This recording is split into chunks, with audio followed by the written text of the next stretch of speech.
எந்த பெண்கள் தலை நிமிர்ந்து சொந்த காலில் நிற்க வேண்டும் என மத்தியிலே மோடி அவர்கள் அரசு தமிழ்நாட்டுக்கு அந்த தொகையை ஒதுக்கியதோ அந்த தொகையிலிருந்து கொஞ்சத்தை எடுத்து பல்வேறு இடங்களில் எங்கள் கட்சியினுடைய நிர்வாகிகளுடைய பெயர்களே கூட வாக்காளர் பட்டியலில் அவர்கள் வீடு மாறிவிட்டார்கள் என்று உள்ளூர் அரசு அதிகாரிகளை வைத்து பல்வேறு முறைகேடுகளை அரங்கேற்ற பார்க்கிறார்கள். இவ்வளவு ஒரு சீரியஸான குற்றச்சாட்டு வந்திருக்கின்ற அமைச்சரை இன்னும் அமைச்சரவையில் வைத்து திமுக அழகு பார்த்து கொண்டிருக்கிறது என்றால்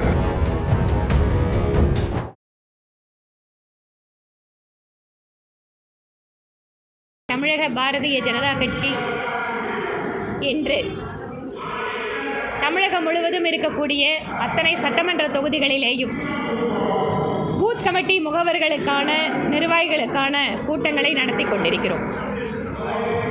இன்று கோவை மாநகர் மாவட்டத்தில் 4 சட்டமன்ற தொகுதிகளிலேயும் பூத் கமிட்டி உறுப்பினர்களுக்கான கூட்டங்கள் நடைபெற்று கொண்டு வருகிறது. எஸ்ஐஆர் பணிகளிலே தீவிரமாக கட்சியினர் ஈடுபட்டு கொண்டிருக்கிறார்கள். அதனுடைய வரைவு வாக்காளர் பட்டியல் வெளியிடப்பட்டதற்கு பின்பாக புதிய வாக்காளர்களை சேர்ப்பது, விடுபட்ட வாக்காளர்களை சேர்ப்பது,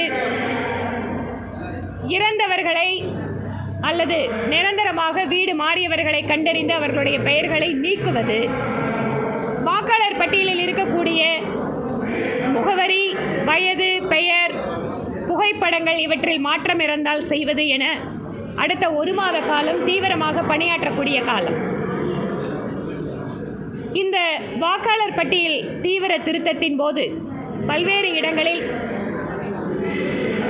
முறையாக பயிற்சி பெறாத அரசு அலுவலர்கள் வாயிலாக பல்வேறு சங்கடங்களை நாங்கள் சந்தித்தாலும் கூட அதற்கு பின்பாக சிறிது சிறிதாக அதிகாரிகளும் தீவிரமாக இந்த பணியில் ஈடுபட்டார்கள். அரசியல் கட்சிகளும் இந்த பணியை தீவிரமாக எடுத்துக்கொண்டார்கள். திராவிட முன்னேற்றக் கழகம் ஒருபுறம் எஸ்ஐஆர் பணியினை எதிர்ப்பது போல நாடகம் ஆடிக்கொண்டு பல்வேறு இடங்களில் அவர்கள் அரசில் இருக்கின்ற காரணத்திற்காக அவர்களுடைய உள்ளாட்சி பிரதிநிதிகள், நிர்வாகிகள் சில இடங்களில் பிஎல்ஓக்களை மிரட்டுவது அல்லது தவறுதலாக வாக்காளர்களை இணைப்பது என்ற அதிகார துஷ்பிரயோகத்தில் ஈடுபட்டார்கள். அதை எங்கெங்கெல்லாம் வாய்ப்பு இருக்கிறதோ அங்கெல்லாம் நாங்கள் எதிர்த்திருக்கிறோம். எங்களுடைய ஆட்சேபனையை நாங்கள் பதிவு செய்திருக்கிறோம்.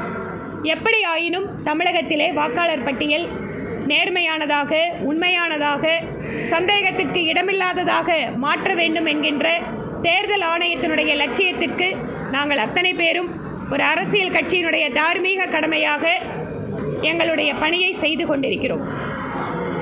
26 சட்டமன்ற தேர்தலுக்கு தயாராகுவதற்கான சூழலை கூட இந்த எஸ்ஐஆர் பணிகள் எங்களுக்கு ஏற்படுத்தி கொடுத்திருக்கிறது. இப்போதிருந்து வாக்காளர்களை சந்திப்பது, அந்த பகுதியில் இருக்கக்கூடிய பிரச்சனைகளை புரிந்து கொள்வது, அதற்கு தீர்வு கொடுப்பது எனவும் கூடுதலான மக்கள் பணியிலேயும் எங்கள் பாரதிய ஜனதா கட்சி ஈடுபட்டு கொண்டிருக்கிறது. ஒவ்வொரு தொகுதியிலேயும் குறிப்பாக நகர்ப்புற பகுதிகளில் அதிகமான வாக்காளர்கள் பட்டியலில் இருந்து நீக்கப்பட்டிருக்கிறார்கள். இந்த நீக்கம் என்பது ஒவ்வொரு பூத் கமிட்டியில் இருக்கக்கூடிய அரசியல் கட்சியினுடைய முகவர்கள் அவர்கள் சரியாகத்தான் நீக்கப்பட்டிருக்கிறார்களா என்பதை ஒரு முறை நாம் சரிபார்க்க வேண்டும். ஏனென்றால் பல்வேறு இடங்களில் எங்கள் கட்சியினுடைய நிர்வாகிகளுடைய பெயர்களே கூட வாக்காளர் பட்டியலில் அவர்கள் வீடு மாறிவிட்டார்கள் என்று உள்ளூர் அரசு அதிகாரிகளை வைத்து பல்வேறு முறைகேடுகளை அரங்கேற்ற பார்க்கிறார்கள். இவற்றையெல்லாம் எச்சரிக்கையோடு பார்த்து சரியான வாக்காளர் பட்டியலை உருவாக்க வேண்டும் என்பதற்காகத்தான் இன்றைய கூட்டம் நடைபெற்று கொண்டு வருகிறது. இது ஒரு பயிற்சி வகுப்பு போலவும் நாங்கள் அவர்களுக்கு பயிற்றுவிக்கிறோம். எந்த படிவத்தை எதுக்கு கொடுக்கறது, யாருக்கு கொடுக்கறது, என்ன மாற்றங்களை யாரிடம் பேச வேண்டும் அப்படிங்கிற விஷயத்தெல்லாம் இந்த பயிற்சி முகாமில் சொல்லி கொடுத்துட்ருக்கோம்.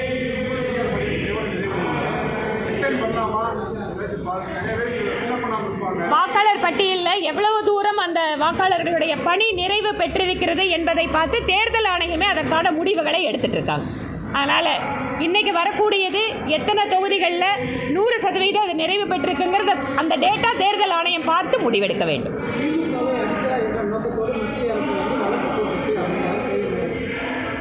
திரு KN நேரு அவர்கள் மீதான குற்றச்சாட்டுகள் அப்படிங்கிறத வழக்கு பதிவு செய்ய வேண்டும் என அரசாங்கத்தினுடைய ஒரு அமைப்பே சொல்கின்ற பொழுது, அதை விட முக்கியமாக திமுக மந்திரிங்கெல்லாம் காசு வாங்காம நேர்மையாக தான் இருக்காங்கன்னா இன்னுமா நம்பிட்டு இருக்காங்க, மக்கள் நம்புவாங்கன்னு எப்படிங்க? ஏனென்றால் இன்றைக்கு எல்லா துறைகளிலேயும் லஞ்சம், ஊழல் என்பது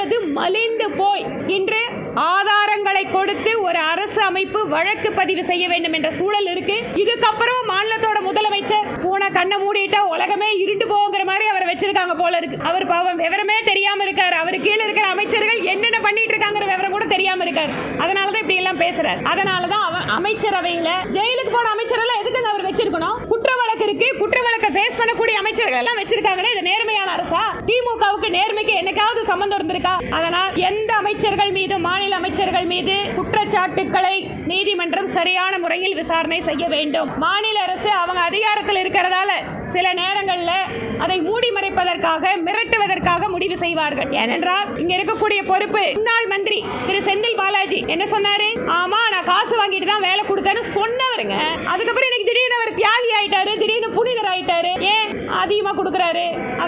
அதனால இவங்க மேல குற்ற வழக்கு இல்லைன்னு ஏதாவது இருக்கா? இல்ல பொய் வழக்குன்னு யாராவது சொல்ல முடியுமா? பொய் வழக்குன்னு சொன்னா அந்த ஆண்டவனுக்கே பொறுக்காதுங்க. கரூர்ல போய் நின்று பக்கம் பக்கமா படிச்சவரே முதலமைச்சர். இப்படிப்பட்ட அமைச்சர்கள் எல்லாம் வக்காலத்து வாங்குறாங்கன்னா மக்கள் அதை பார்த்து கொண்டிருக்கிறார்கள். மக்கள் தகுந்த பதிலை அளிப்பார்கள். ஆனால் இவ்வளவு ஒரு சீரியஸான குற்றச்சாட்டு வந்திருக்கின்ற அமைச்சரை இன்னும் அமைச்சரவையில் வைத்து திமுக அழகு பார்த்து கொண்டிருக்கிறது என்றால் அந்த ஊழலை அவர்கள் ஆதரிக்கிறார்கள் என்பதுதான் பொருள்.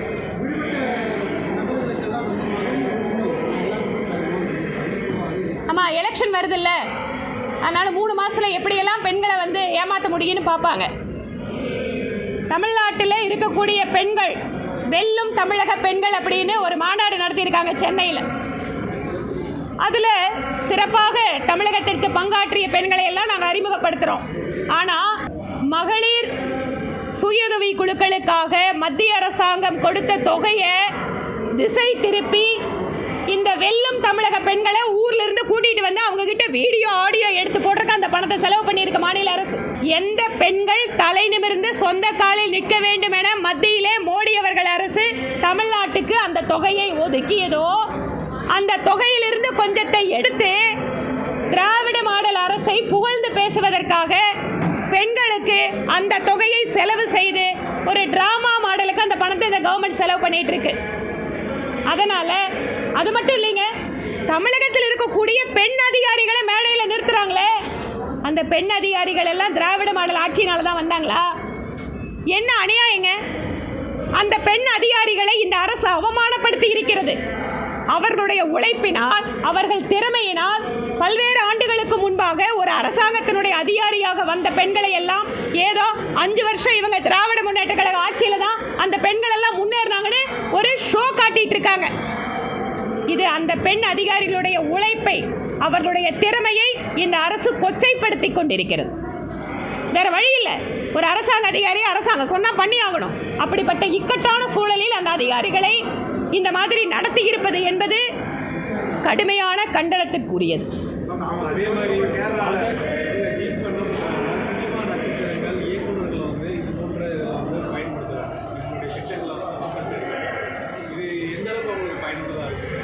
அதாவது திராவிட முன்னேற்ற கழகம் நான் முன்னாடியே சொன்ன மாதிரி ஏதாவது ஒரு நாடகத்தை நடத்தி மக்களை ஏமாற்ற முடியுமான்னு பார்க்குறாங்க. அதனால் எந்த நிகழ்ச்சி நடந்தாலும் அந்த நிகழ்ச்சிக்கு கொஞ்சம் சினிமா இயக்குனர்கள், நான் அவங்கள கொச்சப்படுத்தலைங்க, அவங்கள நான் குறைச்சி மதிப்பிடலை.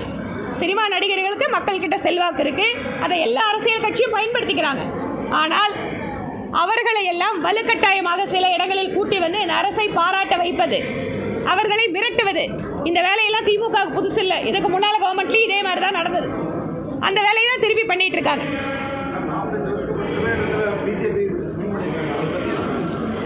கேரளத்தில் இன்று மக்கள் பாரதிய ஜனதா கட்சி பக்கம் சிறிது சிறிதாக தங்கள் ஆதரவை கொடுத்து கொண்டிருக்கிறார். அதிலும் குறிப்பாக அங்கே ஒரு டெமோக்ரஸி சிறுபான்மை மக்கள் அதிகமாக வசிக்கக்கூடிய மாநிலமாக இருந்தாலும் கூட கேரளத்திலே இன்று மத வேறுபாடுகளை தாண்டி இந்த நாடு முன்னேற வேண்டுமென்றால், கேரளா வளர்ச்சி பெற வேண்டுமென்றால் பிஜேபி முக்கியம் என்பதை கேரள மக்கள் உணர துவங்கிவிட்டார்கள். அதனோட ஆரம்ப கட்டமாக இன்றைக்கி ஒரு பெரிய ஒரு வெற்றியை திருவனந்தபுரத்தில் ஒரு வரலாற்று சாதனையை முதல் மேயரை கொடுத்துருக்காங்க. அவர்களுக்கு இந்த நேரத்தில் அவர்களுக்கும் கேரளத்தினுடைய பெண்கள் இந்த தேர்தலில் மிக முக்கிய பங்கு வகித்தார்கள். அதில் என்னோட மகளிர் அணியை சார்ந்த நிறைய பேர் ஜெயிச்சிருக்காங்க. அத்தனை பெண்களுக்கும் இந்த நேரத்தில் மகளிர் அணி தலைவர் என்கின்ற முறையில் என்னுடைய நன்றியை, பாராட்டுகளையும் சேர்த்து தெரிவித்துக் கொள்கிறேன்.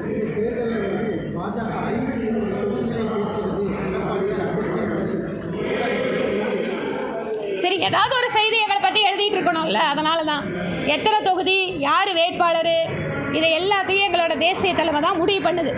மாநிலத்தில் இருக்கக்கூடிய தலைவர் மற்ற குழுக்கள் எல்லாம் கருத்துக்களை எடுத்து மேலே பேசுகிறாங்க. அதனால் இடையில ஏதோ கொஞ்சம் எழுத வேண்டியதுதான். அதுதான், வேற என்ன. பொறுப்பே இல்லாத ஒரு அரசாங்கத்துக்கு எத்தனை பொறுப்பு கொடுத்து யாருக்கு கொடுத்தாதான் என்னங்க?